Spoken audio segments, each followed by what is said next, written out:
వేదికపై చర్చలకు కేంద్రం అంగీకరించింది. మధ్యాహ్నం 12:30కు కాన్స్టిట్యూషన్ క్లబ్ లో చర్చలు జరగనున్నాయి.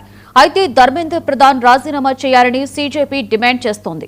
ఆత్మహత్య చేసుకున్న విద్యార్థుల కుటుంబాలకి ₹1 కోటి చొప్పున పరిహారం, విద్యార్థుల ఎఫ్ఐఆర్లు ఉపసంహరించాలని కోరుతోంది.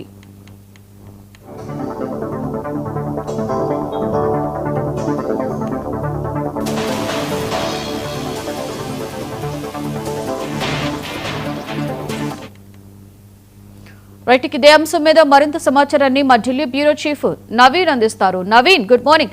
ఇంటి సీజేపీ చర్చలకు కేంద్ర ప్రభుత్వం సిద్ధమైనట్లుగా తెలుస్తుంది. సో ఎలా జరగబోతాయంటారు చర్చలు? ఓవరాల్ డీటెయిల్స్ ఏంటి నవీన్?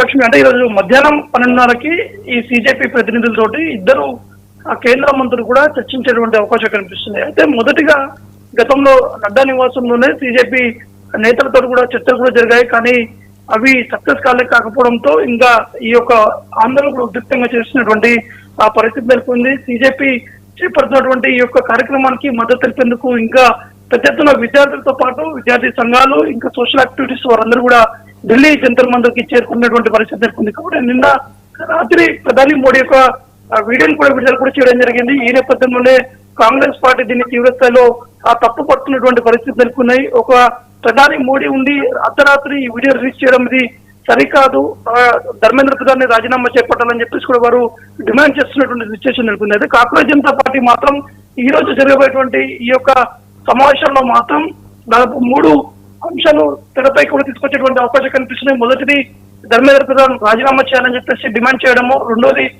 చనిపోయినటువంటి విద్యార్థి కుటుంబాలకి ₹1 కోటి ఎక్స్గ్రేషియా కూడా ఇవ్వాలని చెప్పేసి కూడా వారు డిమాండ్ కూడా చేస్తున్నారు. మరోవైపు మూడోది, మొన్న 20వ తారీఖున ఢిల్లీలో జరిగినటువంటి లాఠీ చార్జ్ కి నిరసనగా ప్రధాని మోడీ స్వయంగా క్షమాపణ చెప్పాలని చెప్పేసి కూడా వారు ఈ యొక్క 3 డిమాండ్లు కూడా పెట్టినట్టు తెలుస్తుంది. కానీ కేంద్ర ప్రభుత్వం మాత్రం ఆ 2 డిమాండ్లకి ఒప్పుకున్నట్టు కూడా మనకి సమాచారం అందుతుంది. కానీ ఈ రాజీనామాకు సంబంధించినటువంటి అంశాలపై కేంద్ర ప్రభుత్వం నుంచి ఎటువంటి స్పష్టత రాకపోవడంతో ఈ యొక్క ఆందోళనలు ఇంకా ఉధృతంగా కొనసాగుతున్నటువంటి పరిస్థితి ఉంది. కాబట్టి ఇప్పుడు మధ్యాహ్నం 12:30 గంటలకి జరగబోయేటువంటి ఈ యొక్క సమావేశం ఇటు జేపీ నడ్డాతో పాటు జితేంద్ర సింగ్ ఇద్దరు కేంద్ర మంత్రులు కూడా ఈ యొక్క విద్యార్థులతో కూడా వారు భేటీ కాబోతున్నారు. ఆ భేటీలో ఈ అనేక అంశాలపై కూడా చర్చించేటువంటి అవకాశం కనిపిస్తున్నాయి. ఇటు కేంద్ర ప్రభుత్వం ఇచ్చినటువంటి హామీలకి ఇటు విద్యార్థి సంఘాలు కావచ్చు, ఇటు కాంగ్రెస్ జనతా పార్టీకి సంబంధించినటువంటి నేతలు సానుకూలంగా స్పందిస్తారో లేదని కూడా చూడాల్సి ఉంటుంది. Lakshmi. Right, thank you Naveen.